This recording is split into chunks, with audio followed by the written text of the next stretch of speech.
The first thing before I get into this, I just want to say if you haven't followed me on Twitter, you should do so. As now I'm starting to talk, I'm starting to live tweet during a lot of the matches. And that's something that I did last night. So speaking of last night, first I'm going to break down the pros, what I like the most. Because contrary to what some of you may believe, my channel is not a channel to constantly bash the MLS. That's not what this channel is about. This channel is, I see potential in the league, but the league still has a lot of work to do. And so I give a perspective from a non-soccer purist perspective and a non-fan perspective. For me, I'm just giving you the average sports spectator, someone who's not a big fan of any league, but someone who just watches. And I see a lot of potential in the MLS, and I truly believe that the MLS can be up there with the NBA as being like a global power. It can be up there with the NBA and the big 5 European leagues. But before it gets there, there's a lot of work to do. And that's why I point out the negativity, I wouldn't say negativity, where the issues, I just point out the issues where the league can improve on and try to create solutions, help the league develop solutions. So the pros. First of all, I like it. I like Wednesday night soccer. And I really liked what I saw last night. Teams were just going at it. High speed, high intensity, aggressive. And the thing that I liked most about Wednesday compared to last week, I saw more offense. I saw more shots on goals. Teams were trying to score, which made the matches really entertaining last night. The kind of offense that I was seeing from the numerous teams, because I was just flipping through different matches. And the kind of offense that I saw last night, this was the kind of offense that I wanted to see during the U.S. Open Cup. The same aggressive nature and the way teams were just going at it in the middle of the week. This is what I wanted to see during the U.S. Open Cup, because a lot of times during a lot of the matches throughout the U.S. Open Cup, it just looked like a lot of the MLS teams were not interested. Then you had teams like New England Revolution that was literally treating the U.S. Open Cup tournament matches as preseason exhibition. Just a regular exhibition that didn't matter, didn't have any merit, it didn't mean anything. And for a team like that, a team that's not going to win a supporter shield, a team that's most likely going to, if they do make the playoffs, they're most likely going to get bounced out in the first round. A team like that could have really used the U.S. Open Cup just to show to Robert Kraft, if he even cares, like, here, at least we won something. And then and the fact that a lot of MLS teams did not take this U.S. Open Cup serious, like the intensity that I saw on Wednesday night, it was more than what I saw from any MLS team in the U.S. Open Cup. Probably the only high intense U.S. Open Cup match I saw was Red Bulls and NYCFC. But besides that, no. And the fact that a lot of MLS teams do not take this cup serious, they're basically telling you, USL Championship League, USL League 1, USL League 2, that they don't view you as real competition. They're basically telling you, USL, the MLS teams are basically telling you that you're not on their level. This is why they don't take you serious. This is why they sit their star players and they don't bring their star players until like the 60th minute of the match, because they don't view you as a real threat. So USL Championship, USL League 1, how can you change that perception that the MLS teams have of you? Improve your style of play offensively. more offense, speed, create more good passes, attempt more shots on goals. Stop trying to be like Europe. European football is not the standard. European football, European soccer is not the standard. What works in Europe, it works for Europe. What happens in Europe stays in Europe. Let's create our own style of traditional football that will not only be great, but it'll also be entertaining. Because the difference between American soccer or American sports and European sports, the Europeans don't understand the entertainment aspect of sports. They just know sports for just being sports. But over here, it's bigger than just sports. I'm going to talk more about that in another monologue maybe. Now the cons from the Wednesday night matches. A lot of the top teams lost. LAFC took care of business. I don't know what was going on with Philadelphia. At the same time, I'm not really surprised that Philadelphia lost. One of the reasons why I have not taken Philadelphia as a serious title contender is because Philadelphia does not score. That match against NYCFC last Sunday, Philadelphia didn't fool me. I knew that they were going to try to win that match because they're playing against their arch rival who recently won the MLS Cup. Their arch rival is a defending MLS Cup champion. NYCFC, their arch rival, has done something that they have never done, which was win an MLS Cup championship. So of course they were going to give that team their all.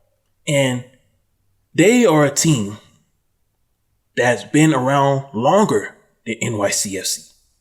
Well, their first match was in 2010. Their inaugural game was in 2010. NYCFC's, their inaugural match was like in 2015. And Philadelphia has their own home. NYCFC doesn't have their own home. So them, along with another arch rival, the Red Bulls, allowed a homeless team that sometimes got to play in Jamaica, Queens. Sometimes they got to play in Hartford, Connecticut. Yankee Stadium, Met Stadium, they allowed the homeless team to win a championship before them. So of course it was a big embarrassment to them too.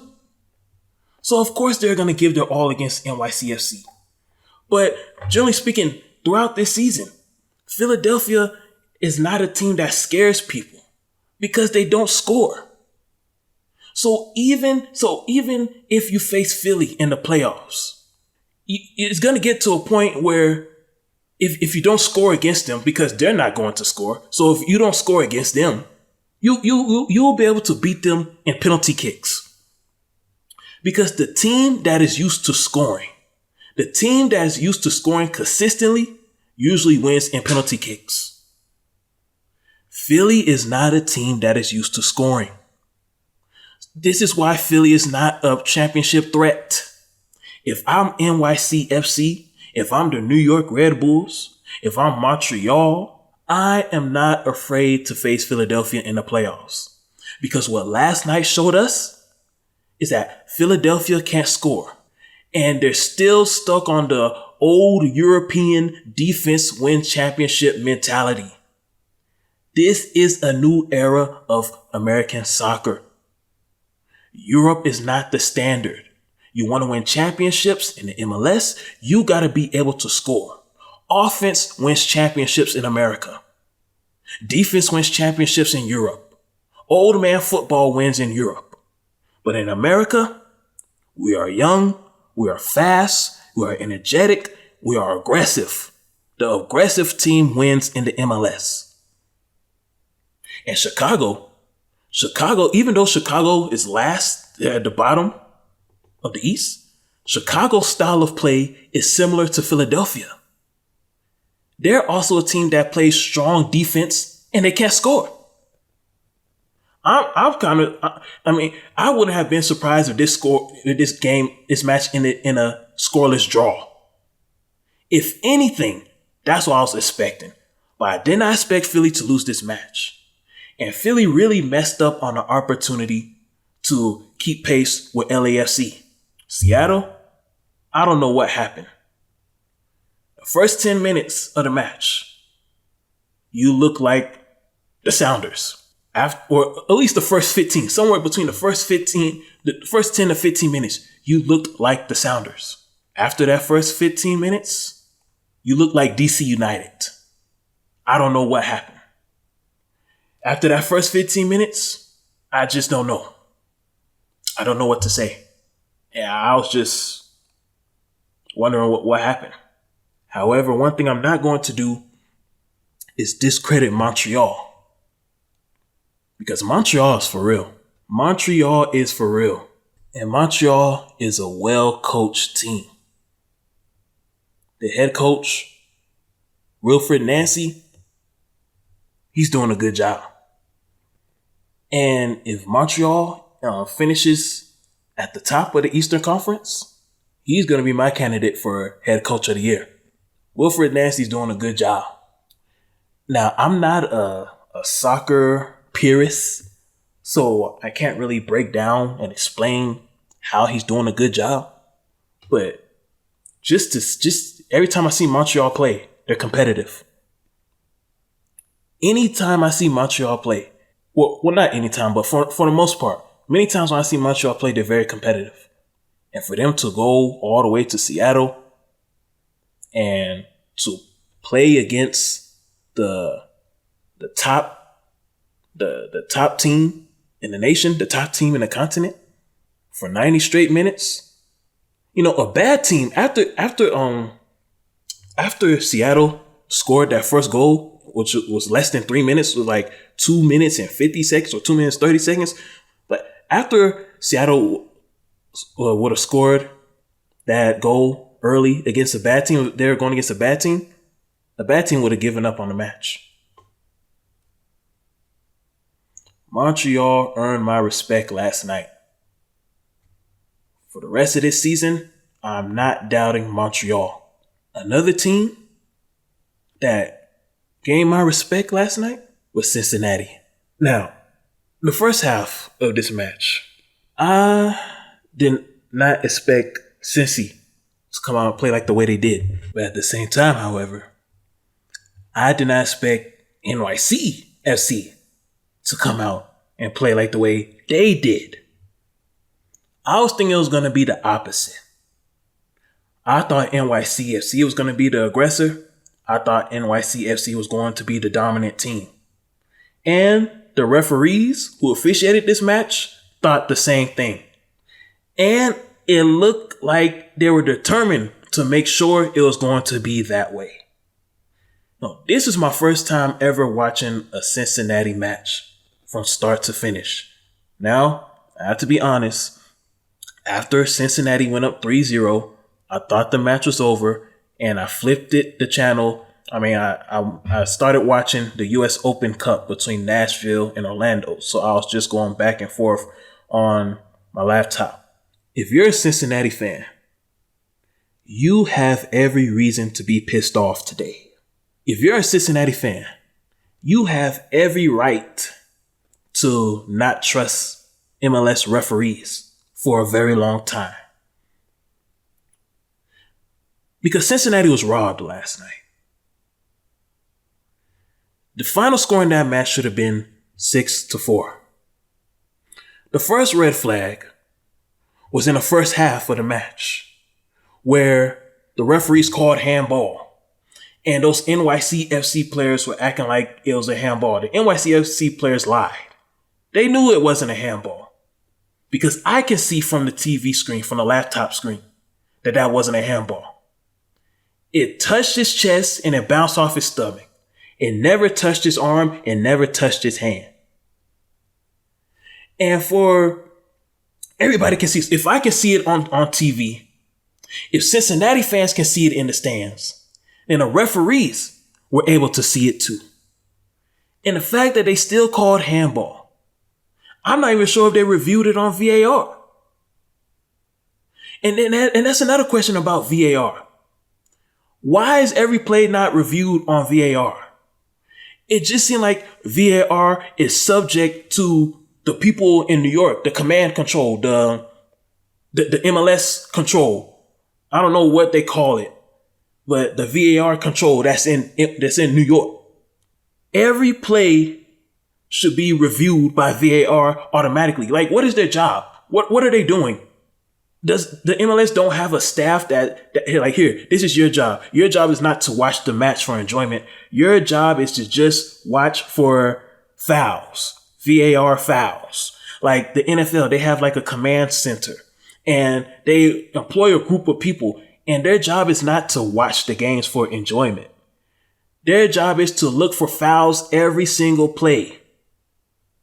The MLS doesn't have something like that. I don't believe they do, because it just seems like VAR is reviewed when the referee decides it needs to be reviewed. And that's inconsistency. Even the first goal by Brenner, the goal, I think it was the second goal. It was either the first or second goal, but the goal where he kicked the ball with the back of his heel. They said that the ball was out of bounds. Before the ball was passed on, they said it was out of bounds. So no goal. Did they even review VAR for that one? Because I thought that as long as you prevent the ball from touching the line, as long as if there's a player's foot on the line to pass the ball back in, then it's not out. But anyways, that play right there was too close. It could have been either or, so that's not my main concern. The thing that got me the most was that offsides call. That offsides call within the last 5 minutes of the match. The goal that was supposed to solidify Cincinnati's status as a true contender in the Eastern Conference. This match right here was supposed to be a statement win for Cincinnati, and the MLS refs blew that chance. They blew that opportunity. And this is why the coach had to be held back from the referees at the end of the match. Because this match right here was bigger than NYCFC. This was supposed to be the match where Cincinnati, this was supposed to be a statement win for Cincinnati, and Cincinnati was supposed to get its stamp of approval as a legitimate Eastern Conference contender in 2022. And the referees blew it. The referees messed it up. The referees robbed it. They robbed it from Cincinnati.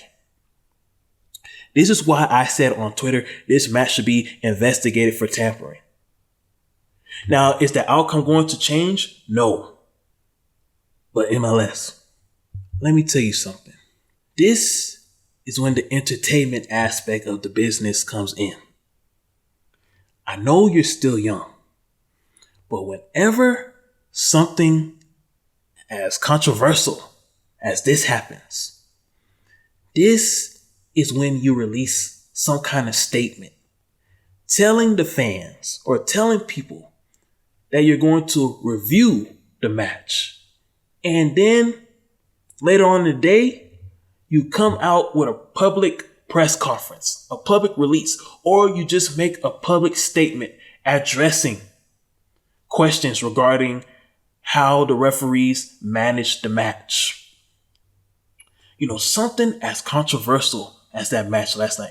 This is when the commissioner should make a statement on Twitter, or he should make a statement on Instagram, or on social media, just any social media platform, mainly Twitter, addressing the concerns of fans, Cincinnati fans in particular.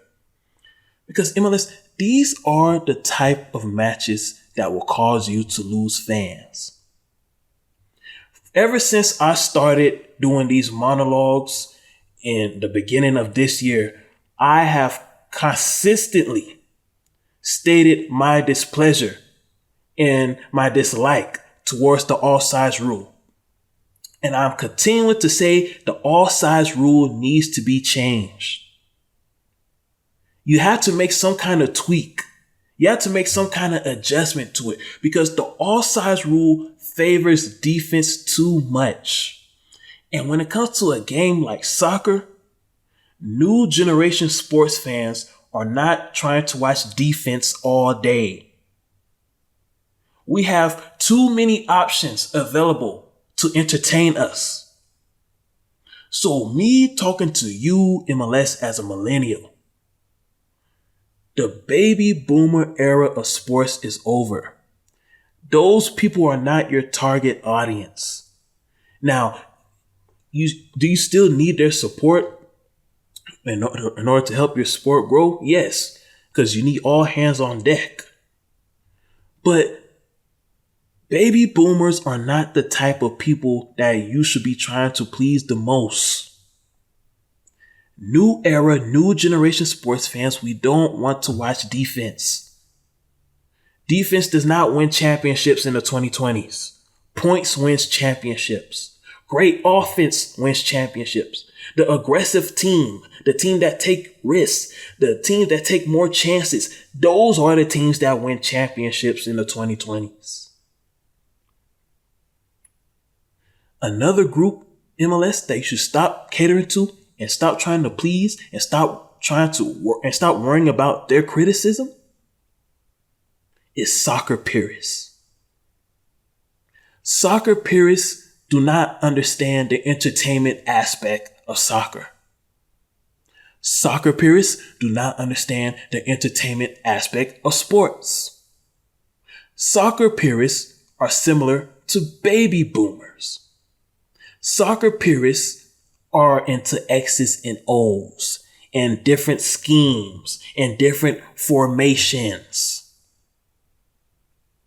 Majority of us new era sports fans, MLS, we don't give a damn about that. As I told you in another monologue, all you have to do is just give us basic information. Like the basic information that we're now starting to get at halftime, where the coach comes out the locker room and he just gives us a little bit of information, let us know what's going on and what he's going to try to do to improve in the second half. That is all we need. That is all we need. Talk to us. Treat us like kindergartners. We want to be amazed. We want to laugh. We want to scream. We want to cheer and joy. We don't get that opportunity with defense.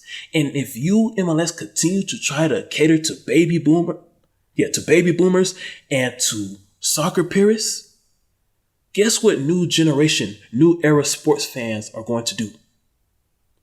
We're going to pull out our cell phones and look for some other form of entertainment. And the fact that you're going to be on Apple next season, it's going to be even more easy. We get bored of watching the MLS match, we just go to another app on our phone that will give us some type of entertainment. This is why MLS, it's imperative that you break away from the European standard. The European way of football is not the American standard. American culture is different from European culture. Should the Cincinnati NYC FC match be investigated for tampering? Yes.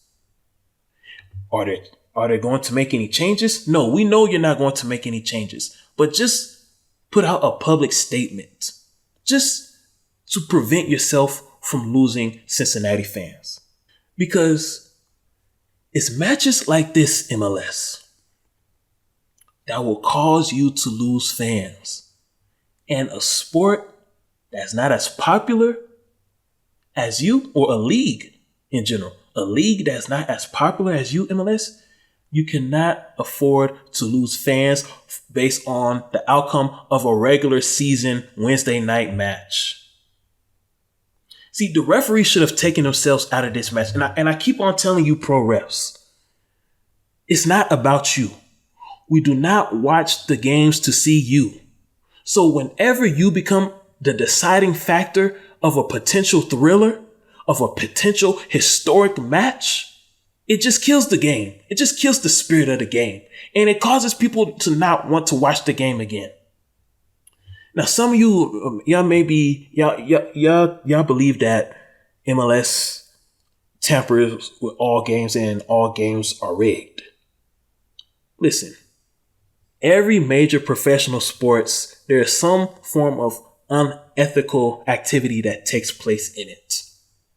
There is no such thing as an integrity league. All league tampers. And if you think the big 5 European leagues have more integrity than the MLS, you're living under a rock. Because tell me this, how can you have some European clubs that have been around for over 50 years and they have never been relegated?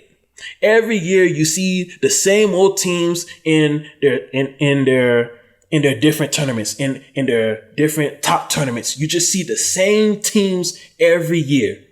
The same teams never get relegated. You have some clubs that have been around for over 100 years, never been relegated.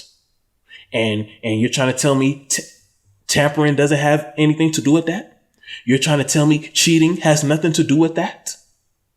You European fanboys that think that everything in Europe is great, that Europe is the holy place for football and nothing can go wrong in football. Explain that to me. How do you have teams that have been around for over 50 years and they never been relegated? They're always at the top. And you're trying to tell me tampering don't exist over there? Tampering exists in every major professional league. So it's not only an MLS issue. MLS, look, I understand tampering. I understand it's part of business. But damn, don't make it so obvious on a Wednesday night. NYCFC, they could have afforded to lose that one match.